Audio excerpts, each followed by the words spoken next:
cardiovasculares. Es una clase bien chévere, ¿no, chicos? Entonces, vamos a empezar. En primer lugar, vamos a definir qué vendría a ser una lipoproteína, ¿no? En realidad, es esto que podemos observar aquí. Esta lipoproteína va a tener dos partes. Una parte que es una envoltura y un núcleo, ¿va? La envoltura va a ser polar y el núcleo apolar. El polar lo decimos que es como afín al agua, por así decirlo, y apolar los que no son afín al agua. El colesterol va a ser lo que forma parte de la envoltura polar, los fosfolípidos y las apolipoproteínas, y el núcleo va a estar formado por ésteres de colesterol y los triglicéridos. ¿Listo? Es importante que veamos cómo va a ser estas vías por las cuales se forman estas lipoproteínas. Entonces, en primer lugar, lo que vamos a ver es que vamos a consumir alimentos. Los lípidos van a venir de la dieta. Estos lípidos ingresan, llegan hasta el intestino y se van a formar los primeros aquí, las primeras lipoproteínas, ¿verdad? Los kilomicrones. Estos kilomicrones van a llegar hasta los capilares y van a llevar estos triglicéridos, este colesterol, a través del músculo, el tejido adiposo, y aquí se van a depositar lo que sea necesario. Luego, lo que sobre, por así decirlo, vendrían a ser los remanentes, ¿verdad? Estos remanentes van a llegar hasta el hígado. En el hígado se van a formar, por ejemplo, las sales biliares, y también se va a formar el VLDL, ¿ya? Es una lipoproteína de baja densidad. Este VLDL lo vamos a también llevar nuevamente por los capilares, como si es que hubiera faltado algo, ¿no? Para una segunda vez llevar este colesterol, estos triglicéridos por el músculo, tejido adiposo, y nuevamente se van a formar unos remanentes de este VLDL, que se van a llamar los IDL. Estos IDL pueden volver al hígado para ser reutilizados, y el hígado los puede formar, luego va a formar el LDL. Y también de los remanentes puede formarse el LDL. Este es uno de los más importantes. Lo deben conocer como el colesterol malo. Entonces, este LDL, ¿por qué sería malo? Este va a llegar nuevamente hasta tejidos extrahepáticos y va a ir dejando regado, por más que no sea necesario, lo que es grasa, entonces en los tejidos.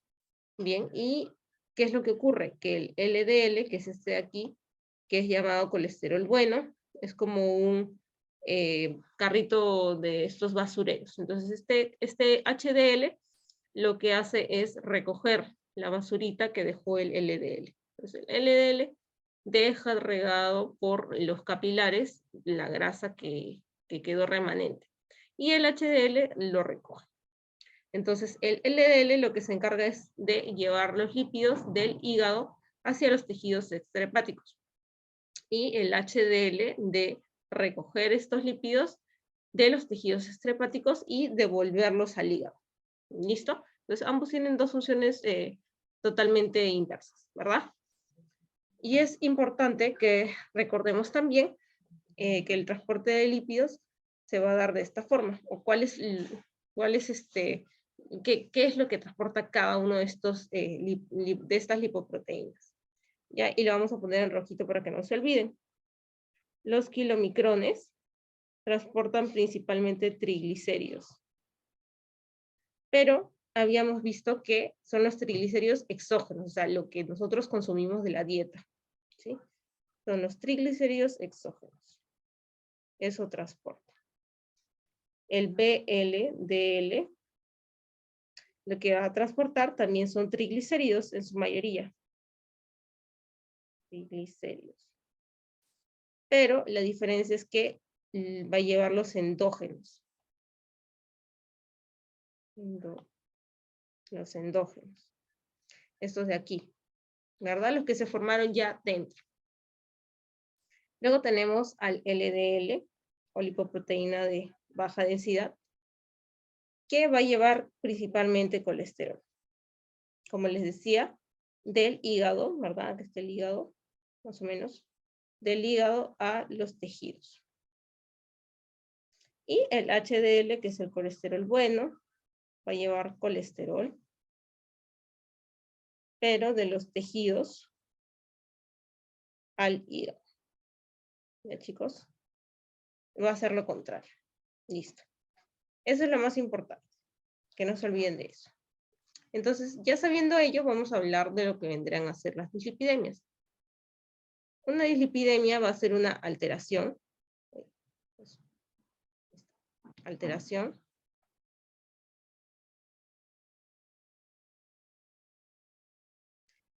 de los niveles séricos del colesterol.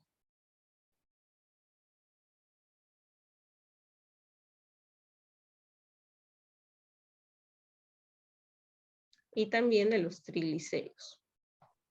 Disculpa, al HDL se le conoce como el colesterol bueno y al LDL como el malo, ¿cierto? Sí, correcto. Uh-huh. Ok. Uh-huh. Recuerden que el LDL significa lipoproteína de baja densidad. Es low de baja densidad. Y el H es de high, de alta densidad. ¿Ya? Y sí, el bueno es el HDL y el malo es el LDL. ¿Listo? Entonces, ya, podríamos ver que la dislipidemia es la alteración de los niveles séricos de triglicéridos y de colesterol. ¿Y esto qué nos va a llevar finalmente? A riesgo. ¿Qué riesgo? Cardiovascular, ¿verdad? Que es lo principal, es lo más importante. ¿Y este riesgo cardiovascular a qué se refiere? A la cardiopatía isquémica,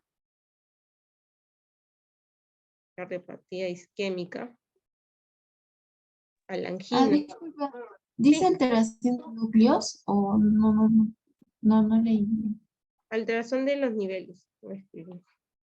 Niveles. Gracias. De los niveles séricos del colesterol y los triglicéridos. Entonces, esto conlleva riesgo cardiovascular, que se refiere a cardiopatía isquémica, angina de pecho, puede llevar también a infarto, ¿verdad? ACV y también a trombosis venosa. Trombosis venosa. ¿Listo? Entonces, la etiología principalmente puede ser o primaria o secundaria. La primaria o genética, ¿verdad? Es mucho menos frecuente. Son casos de, por ejemplo, la hipercolesterolemia familiar, monogénica, poligénica. Son pacientes que, sin necesidad de consumir ningún tipo de alimento grasoso, su colesterol se encuentra alto. Les comento un caso de una compañera que tenía, que también estudiaba medicina, y recuerdo un día en el que llegó triste porque literalmente ella no comía nada de grasa. Todo lo que comía era especial porque ella tenía este tipo de condición.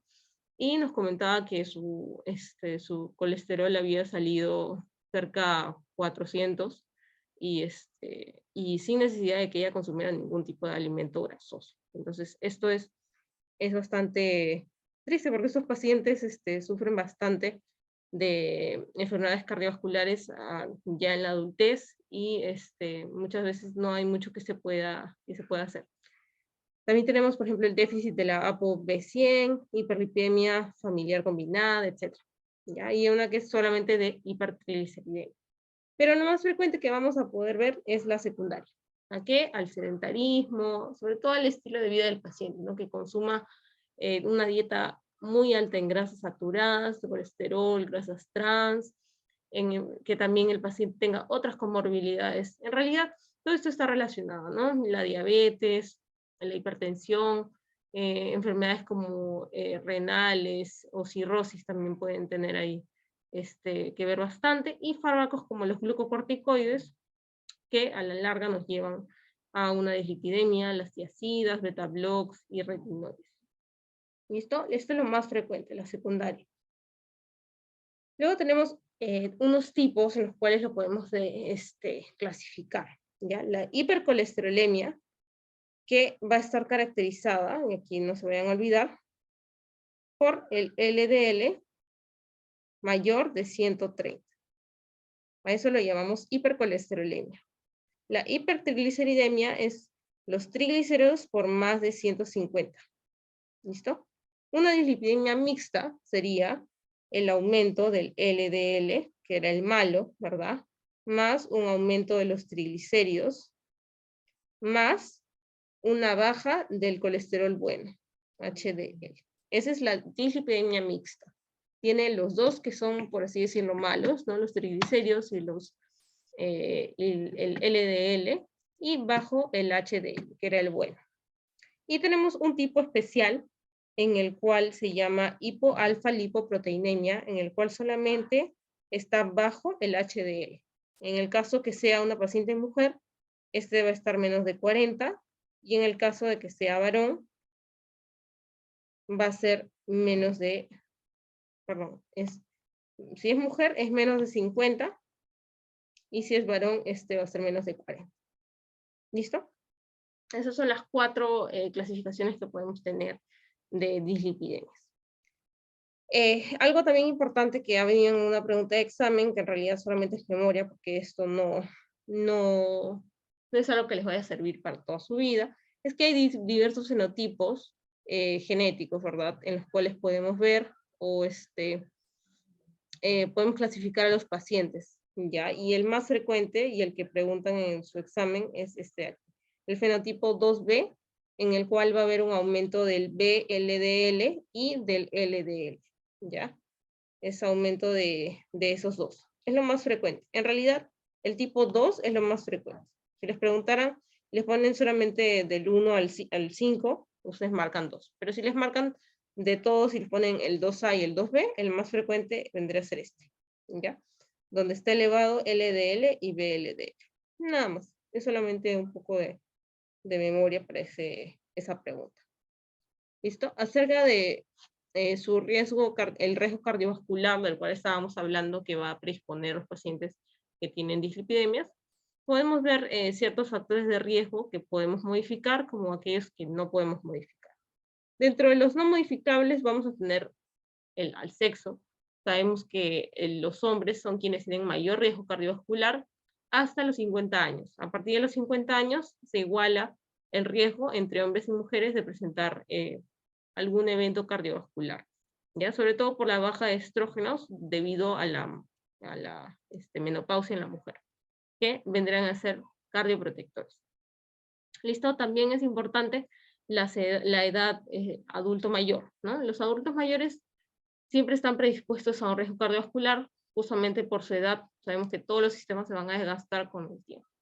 También por genética, si hemos visto que si los padres son obesos, por ejemplo, los hijos también suelen ser obesos, tienen predisposición a la obesidad. Y no solamente como podemos ver en la imagen, los niños, sino también hasta las mascotas, ¿verdad? Listo. Entonces, eso es importante. Y luego tenemos los factores modificables, que son los más importantes porque en eso sí podemos actuar. Tenemos en primer lugar a la hipertensión arterial, una presión más de 140/90, lo cual produce un daño endotelial y forma las placas aterógenas, ¿verdad? Si estas se rompen, forman finalmente la angina, por ejemplo, ¿no? La angina estable, inestable, dependiendo si la placa es grande, y si esta se rompe, finalmente lleva un IMA y esto podría ser un ACV. También el tabaco es de los más importantes, ya que también causa daño endotelial, y se sabe que aumenta el LDL y disminuye el HDL, ¿ya? Y lo vamos a subrayar porque es importante. Listo. La enfermedad, el sedentarismo y el consumo de grasas saturadas, ¿verdad? Sobre todo va a causar que se acumule, que se siga acumulando estas placas ateroma de las cuales estábamos hablando, ¿verdad? El ejercicio regular, por ejemplo, es importante para que podamos disminuir la presión arterial y aumentar el HDL. Está comprobado que por lo menos realizar 30 minutos al día de ejercicio puede contribuir a esta mejora de la presión y del HDL. Nos ayuda a prevenir también el sobrepeso, la diabetes, etc. La hiperglucemia o la diabetes mellitus también va a producir que esta aterosclerosis, que a veces va de la mano, ¿verdad?, con la hipertensión arterial, sea más acelerada, ya que ambos actúan, por ejemplo, a nivel microvascular, ¿verdad?, macrovascular. Y el consumo de alcohol se ha visto que aumenta la presión arterial y aumenta los triglicéridos, por lo tanto, el riesgo también va a aumentar a nivel cardiovascular. Sin embargo, se conoce que una ingesta moderada, por ejemplo, de vino tinto, ya sea para hombres y mujeres, para hombres tienes 2 copas y para mujer 1 copa al día, podría aumentar el HDL, pero esto se da a partir de los 50 años, ya no es a cualquier edad. A partir de los 50 años se ha visto cierto beneficio del consumo de esta cantidad de alcohol. Y finalmente el estrés, que nos va a aumentar siempre a un riesgo de desarrollar de enfermedad cardiovascular. ¿Listo? Y para finalizar, hablaremos del síndrome metabólico. Este vendría a ser un conjunto de anormalidades. Es un conjunto, ahorita lo vamos a ver. Conjunto de anormalidades que aumentan el riesgo de diabetes mellitus y enfermedad cardiovascular. ¿Listo? Entonces, este síndrome metabólico se va a caracterizar por 5 componentes. ¿Listo? Pero como podemos ver aquí, en este cuadrito, son un montón de factores que van a contribuir al finalmente llevarnos al síndrome metabólico. Tenemos el sedentarismo, ya hemos hablado del estilo de vida, es lo más importante, pero también influye la genética y el ambiente. ¿Listo? Entonces, todo esto, como pueden ver, está englobado principalmente por la obesidad central. Es lo más importante, el componente más importante del síndrome metabólico. La obesidad central prácticamente tiene que estar para poder hablar de un síndrome metabólico. Luego tenemos a la diabetes, las dislipidemias. Estos pacientes obviamente van a tener un estado proinflamatorio, protrombótico. También influye en la hipertensión arterial. Y vamos a tener un paciente hiperinsulinémico, que lo vamos a poder ver, como ya lo habíamos visto en alguna clase pasada, con la acantosis nigricans, ¿verdad? En el cuello, que significa hiperinsulinemia, y finalmente lleva a una insulina resistencia, que nos lleva a la diabetes, ¿verdad? Y todo eso contribuye también a la enfermedad cardiovascular. Entonces, ¿cómo diagnosticamos este síndrome metabólico? Aquí lo vamos a poner. Aquí tenemos otros puntos de corte, pero según lo que habíamos visto en su clase, para el hombre era 94 y para la mujer 88. Estos puntos tómenlos como de referencia. Ya, lo más importante no es que el paciente tenga un IMC mayor de 30 para hablar de obesidad abdominal, sino que esta se mide con el perímetro de cintura, por así decirlo. ¿Ya? Entonces, en el hombre, si este es mayor de 94 o en la mujer si es mayor de 88, estamos hablando de obesidad abdominal. También tenemos otro de los componentes, los triglicéridos, que hablábamos, más de 150, el HDL bajo en hombres menos de 40 y en mujer menos de 50, la presión arterial que esté elevada, o que el paciente sea diabético, ¿verdad? O hipertenso, ya diagnosticado, o más de 130/85 de presión, y una glicemia en ayunas alterada, o paciente diabético, o diabetes mellitus. Entonces, por lo menos tienen que haber 3 de los 5 componentes para poder hablar de una obesidad, de un síndrome metabólico. Y principalmente este de aquí debe estar presente. ¿Ya? En algunas de las clasificaciones no lo consideran como síndrome metabólico si no tiene como componente la obesidad central dentro de estos 5 criterios. Entonces, esa sería la clase de hoy, chicos. Recordar lo más importante que está en rojito, que transporta cada una de las lipoproteínas. Recordar el LDL es el colesterol malo que nos lleva el colesterol a través de la sangre y las deja por ahí regadas, y que el HDL es el que pasa recogiendo, como barriendo, ¿verdad? Todo este colesterol y llevándolo nuevamente hacia el hígado. Hay tipos de dislipidemia. Recuerden, el LDL más de 130 es llamada hipercolesterolemia, la hipertrigliceridemia es más de 150 de triglicéridos, la mixta engloba el LDL y triglicéridos altos con un HDL bajo, y la hipoalfa lipoproteinemia solo abarca lo que es el HDL bajo, que de los patrones de Fredrickson el más característico, el más frecuente es el tipo 2 y de ellos el 2B, que es un aumento de LDL y VLDL, o sea, una hipercolesterolemia, lo que conlleva el riesgo cardiovascular, ¿verdad? Recordar los factores que se pueden modificar y los que no se pueden modificar, que el más importante sobre todo es la hipertensión y el tabaquismo, ¿ya? Y finalmente lo que engloba al síndrome metabólico, ¿ya? Recordar que es factor de riesgo para diabetes, hipertensión y sobre todo enfermedad cardiovascular, que es lo más, por lo que lleva a mayor mortalidad en estos pacientes. ¿Listo, chicos? Eso es todo. ¿Tienen alguna pregunta? ¿Todo quedado claro? Disculpa, solo tengo una. En la última diapositiva de obesidad abdominal, ¿cuál es el dato que debemos tener en cuenta? ¿El de 102 o 94 en obesidad Este de aquí. abdominal? El de aquí, el de 94. ¿Ya? Esto es de aquí. No es 102 entonces. No, lo que pasa es que en realidad es muy variable la obesidad abdominal. Eso se toma en cuenta dependiendo de la raza de cada paciente. Para acá, para Perú, el corte que más se usa es 94 en hombres y 88 en mujeres. Pero, por ejemplo, en Europa, en Asia, en América, o sea, en América del Norte, se usan diferentes puntos de corte. Entonces, para acá, esos son los que se deben usar. Pero deben tener en cuenta de dónde viene el paciente. Pero sí, usen ese punto de corte, que es el que hemos estado viendo en clases pasadas, si no me equivoco. Ok, ¿Alguna otra gracias. pregunta, chicos? Sí, no te preocupes. Les voy pasando el pasito y si tienen alguna pregunta pueden ir haciéndola.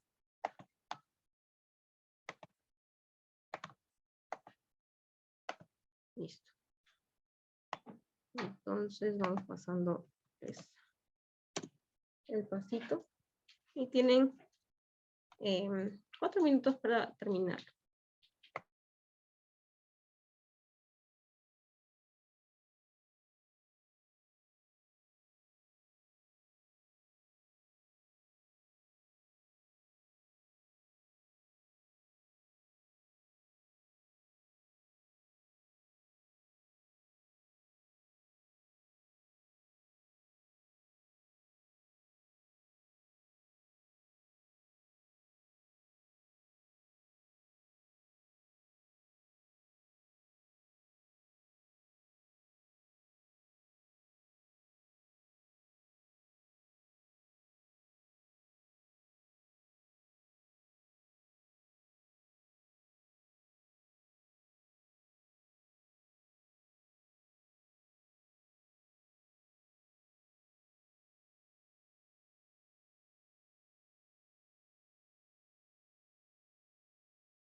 Listo, chicos, entonces vamos a ir respondiendo rapidito. Me ayudan respondiendo con las preguntas para poder terminar la clase.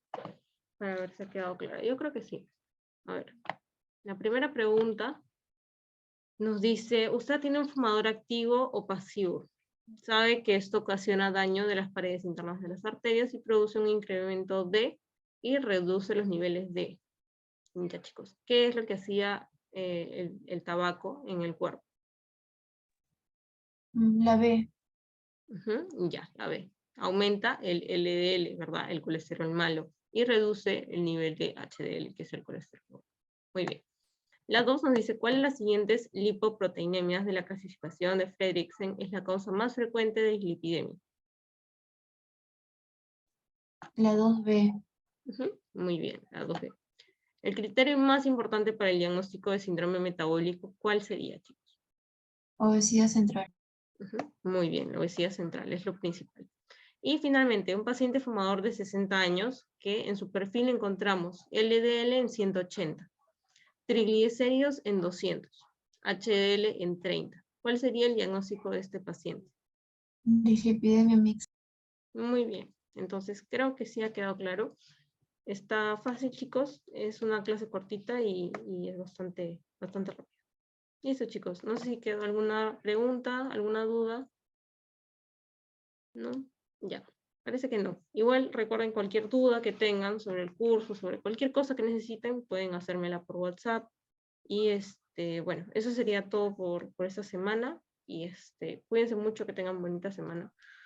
Igual todavía es lunes, pero a darle, chicos, pues. Que les vaya súper bien esta semana y ya, nos vemos el próximo lunes. ¿Sí? Gracias. Cuídense mucho. Buenas noches.